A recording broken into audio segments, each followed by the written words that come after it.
Hi, this is Greg. Look for my book, The Agile Brand, on Amazon or on my website at theagile.world. Welcome back to The Agile World. This is Greg Kihlstrom. I've been talking for the last couple episodes about the external factors that have changed in the world, in society, in technology that have really necessitated an Agile brand to come to being.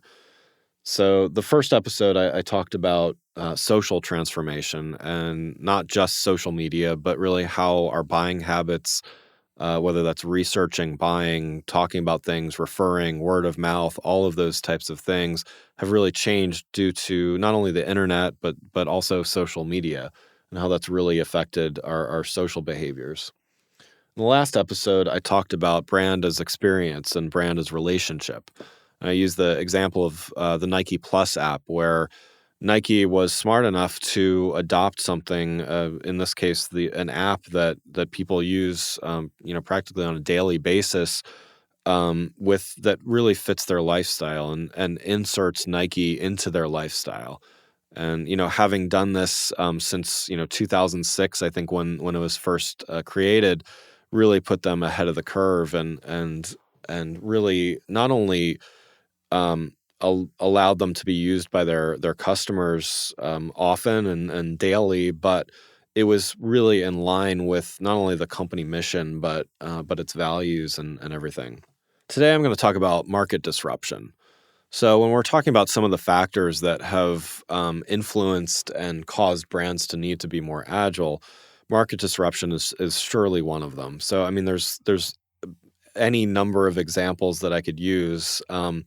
In a few episodes, I'm going to talk a little bit about a brand that I really admire for being agile in many ways, really just agile as a company even, which is Netflix. But there's several other companies, such as Uber. Certainly great example of, while they've had certainly their share of difficulties in some areas, completely disrupted an industry. And this seems to be more and more prevalent, where there are certain types of business models and economic models that are increasing. And so, this whole idea of a more the gig economy, for instance, which Uber is certainly a part of.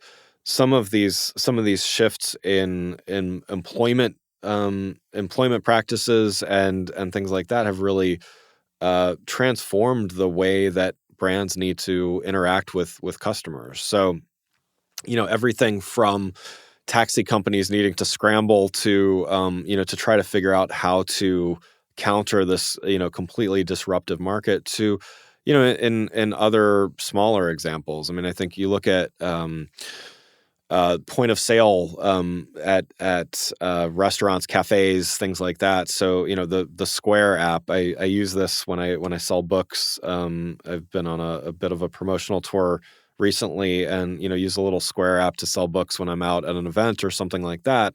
Completely transform this idea of these big hulking cash registers that who would have thought 10 years ago, 20 years ago, that these things would ever go away. But now, you go to a lot of coffee shops, really stores anywhere, and you start seeing, okay, well, now they're using iPads, and it's so easy. It's such a no-brainer that it's hard to imagine that we ever existed a different way. And yet an entire market has been disrupted and has actually facilitated other things happening. So by those systems becoming easier to use, now it's actually easier to set up a business. It's actually easier to start new things like that. This is happening. I work a fair amount in the financial sector as well. Happening a lot. I mean, FinTech, is certainly a well-known term, and certainly disrupting traditional banking, traditional investment, all of those types of areas where people are less likely, in the cases of banking.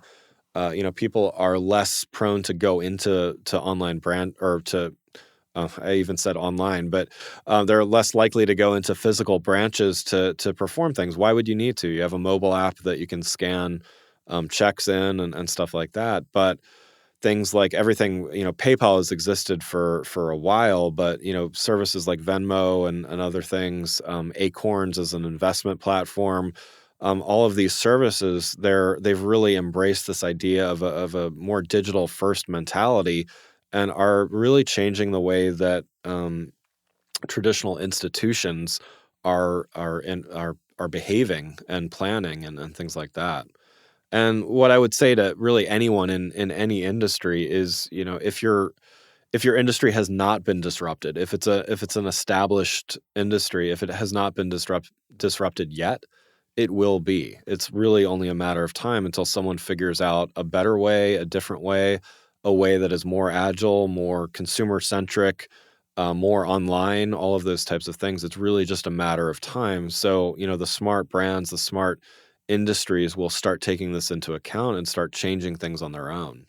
In the next episode, I'm going to talk about exponential technologies and how those have helped create agile brands. Thanks for listening. Have a good week. If you enjoyed this episode and found it helpful, please rate the show on iTunes or contact me through my website at theagile.world. You can find my books, The Agile Brand and The Agile Web, on Amazon and on my website at theagile.world.